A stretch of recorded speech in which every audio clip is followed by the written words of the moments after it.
1 मार्च और 2 मार्च का दिन सिंह राशि के लोगों के लिए कैसा होने वाला है? चलिए सबसे पहले इन 2 दिनों के तिथि, नक्षत्र और योग के बारे में बात कर लेते हैं। इस महीने की जो शुरुआत है बहुत अच्छे योग के साथ हो रही है। रविवार का दिन है, शुक्ल पक्ष की त्रयोदशी तिथि रहेगी। चंद्रमा अपनी राशि कर्क राशि में और सुबह 8:30 बजे तक पुष्य नक्षत्र में होंगे।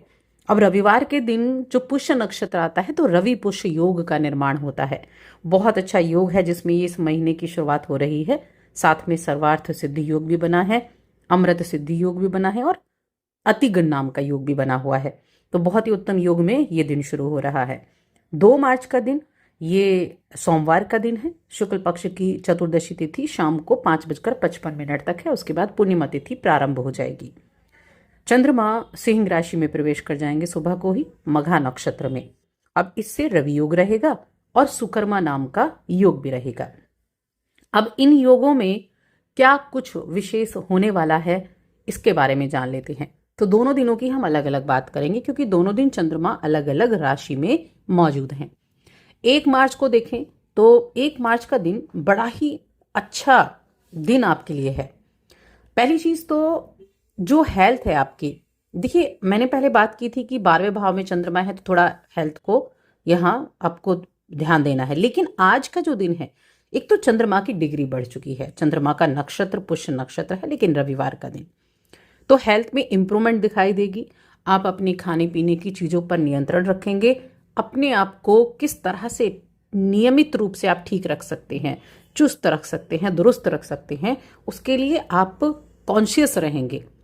क्या खाना ठीक है, आपको एक्सरसाइज वगैरह करनी है, और नहीं तो मन में चीजें जरूर चलती रहेंगी जो आपको मोटिवेट करेंगी। तो मैं कहूंगी हेल्थ के लिए ठीक ठाक रहने वाला है। बाकी चीजों की बात करते हैं।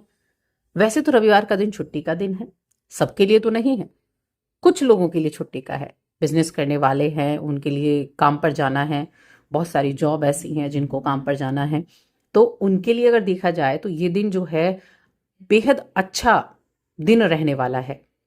उम्मीद है कि जो भी योजनाएं बनाकर चलेंगे उन योजनाओं को पूरा कर पाएंगे और किसी ना किसी कारण से आप बहुत जिज्ञासु रहेंगे, बहुत आशावादी रहेंगे, चीजों को जानने की इच्छा मन में रहेगी, हर एक चीज को लेकर मोटिवेट रहेंगे खुद से कि नहीं ये काम मैं करूं या ये काम मैं जरूर करूंगा करूंगी, या ये जो चीजें हैं ये मेरे लिए बहुत अच्छी हैं। अगर आप नौकरी करते हैं तो मैं कहूंगी कि नौकरी करने वाले जातकों के लिए कोई नया अवसर भी उनको मिल सकता है। देखिए जो भी सरकारी विभाग से जुड़े हुए हैं उनको कुछ नए अनुभव होंगे, उनके लिए अच्छा दिन है। कुछ जॉब्स के लिए तो बहुत अच्छा दिन है, नए अनुभवों का आनंद ले पाएंगे, आप अपने कर्तव्य को निभाएंगे। हालांकि मन में रहेगा कि कुछ चीजों को आज आप छोड़ना चाहेंगे कि नहीं बहुत हो गया आज के दिन बस इतना ही, तो ऐसा भी हो सकता है कि कुछ चीजों को ना निभा पाए, लेकिन फिर भी अच्छा है, बस अपना ध्यान आपको बनाए रखना है। दोपहर से शाम तक के बीच का समय बहुत ज्यादा लकी है इस दिन। दोपहर 2 बजे से शाम को 6 बजे तक का इस टाइम पीरियड में कहीं ना कहीं से इनकम के जो चांस हैं वो बन रहे हैं। अच्छा समय ये आपके लिए दिखाई दे रहा है। और इस दौरान कोई भी जब आप फैसला लेते हैं, देखिए फैसले पर डिपेंड करता है किस तरह का। तो अगर आप कोई ऐसा फैसला ले रहे हैं, कोई प्रॉपर्टी से जुड़ा हुआ है या फिर कोई आपका कर्जे से जुड़ा हुआ है, कुछ इस तरह का है, कहीं से आपको लोन लेने के लिए ट्राई करना है, तो ऐसे फैसले अगर आप लेने के बारे में सोच रहे हैं तो थोड़ा सा उनमें जल्दबाजी ना करें। जल्दबाजी करना आपके लिए थोड़ा प्रॉब्लम देने वाला रहेगा। किसी भी ऐसे व्यक्ति की बात करी जाए जो बेरोजगार है, जिसके पास जॉब नहीं है या फिर जॉब चेंज करना चाहते हैं और आपने कहीं अप्लाई किया हुआ है, तो संभव है कि वहाँ से आपके लिए कुछ डेट मिल जाए, कोई इंटरव्यू के लिए बुलाना आपको हो, और या आपने इंटरव्यू दिया था तो उसका परिणाम आपको प्राप्त हो जाए। तो अपने संपर्कों को दुरुस्त रखें, अवसर का लाभ उठाएं, क्योंकि ये वही जॉब आपके लिए हो सकती है जिसका सपना आपने देखा। तो इस मौके का पूरा फायदा लें, ऐसा ना हो कि किसी वजह से इन चीज़ों को आप इग्नोर कर दें। तो थोड़ा ध्यान रखना है। अगर आप लॉ से संबंधित कोई कार्य करते हैं सामाजिक कानून, तो बहुत अच्छा दिन रहेगा। कुछ चीज़ें नई आ सकती हैं आपके लिए।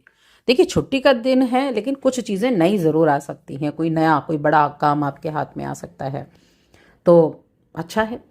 ये भी आपके लाभ को बढ़ाने वाला है। कुल मिलाकर ये जो दिन की शुरुआत हुई है ना 1 मार्च की, ये बहुत उत्तम है आपके लिए।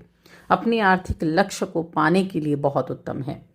रिश्तों की बात कर लेते हैं। अपने आपसी रिश्ते बनाए रखें, उन पर ध्यान केंद्रित करें, साथी को अपनी भावनाओं से अवगत कराएं, सकारात्मक फल मिलेंगे। अपने पार्टनर के साथ, एक दूसरे के साथ अच्छा वक्त बिताएं, अकेले में वक्त बिताएं, तो चीज़ें जो हैं बढ़िया हो जाएंगी।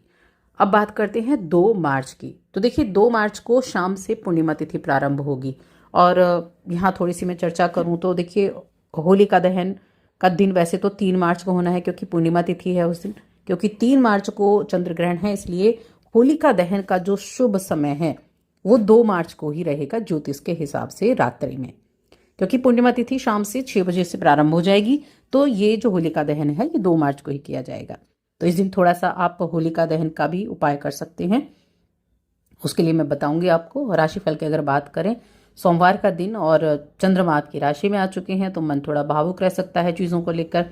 भावुकता रहेगी, लेकिन फिर भी चीज़ों को ठीक करने का प्रयास आप करेंगे। पार्टनर के साथ रिश्ते अच्छे बनाए रखें तो अच्छा रहेगा। इसके अलावा अगर देखा जाए तो अ, अपने ऊपर ज़्यादा फोकस रहेगा आपका, कि आप किन किन चीज़ों पर आप ध्यान दे रहे हैं, अपनी बातों पर, अपने काम पर, इन चीज़ों पर आपका ज़्यादा फोकस रहने वाला है।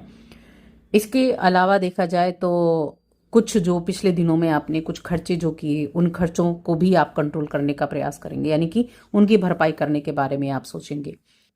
काम पक्का प्रेशर जरूर रह सकता है, लेकिन एक नई उमंग, एक नई जोश के साथ आप अपने काम पर वापस लौटेंगे। अब यहाँ जो भी इस राशि के जातक देखा जाए तो जो बिजनेस कर रहे हैं, बिजनेस करने वाले जातकों की मैं पहले बात करूंगी। जो भी बिजनेस कर रहे हैं, आपका कोई कॉस्मेटिक का बिजनेस है, आपका कोई फैशन इंडस्ट्री से जुड़ा हुआ बिजनेस है, आपका कोई होटल से जुड़ा हुआ बिजनेस है, तो उनके मामलों में आपको अच्छा समय रहेगा, उत्तम रहेगा। या फिर आप कोई ऑनलाइन काम करते हैं, तो वहाँ थोड़ा सा हो सकता है थोड़ा आपको ध्यान देना हो, लेकिन बाकी चीज़ें बड़ी अच्छी दिखाई दे रही हैं। रिलेशंस की बात करते हैं तो रिलेशंस के मामले में यहाँ मिले जुले प्रभाव रहेंगे। चाहे प्रेम जीवन हो या वैवाहिक जीवन हो, दोनों में मिले जुले प्रभाव हैं। थोड़ा हेल्थ इशू हो सकते हैं जीवन साथी को, तो उनके हेल्थ का ध्यान ज़रूर रखना है। पारिवारिक जीवन भी मिला जुला हुआ है। परिवार में स्थितियाँ जो हैं ठीक ठाक सी ही रहने वाली हैं, तो ये आपके ऊपर डिपेंड करेगा आप अपने परिवार को किस तरह से लेकर चलते हैं। तो चीज़ें जो हैं वो बेहतर बनाने के लिए आपको थोड़ा सा प्रयास करना पड़ेगा। कुछ लोगों की दखलंदाजी आपके रिश्तों में परेशानी खड़ी कर सकती है, तो दखलंदाजी ना होने दें, इसका ध्यान रखें। अब उपाय की बात करते हैं, क्या उपाय करना चाहिए। तो देखिए, एक तो अगर आपके यहाँ भी, अब देखिए ज्योतिष के हिसाब से मैंने बताया 2 तारीख को ही होलिका दहन है। अब होलिका दहन आपके यहाँ होती है, तो वहाँ होलिका दहन में ज़रूर जाएं और अपने ऊपर से एक नारियल वार फिर करके, यानी कि 7 बार अपने ऊपर से नारियल उतार कर ज़रूर लेकर जाएं। उसको होलिका दहन में आप ज़रूर चढ़ाएं, क्योंकि इससे आपकी नेगेटिविटी सारी दूर हो जाएगी। इस कार्य को आप ज़रूर करें। तो बस आज की इस वीडियो में इतना ही।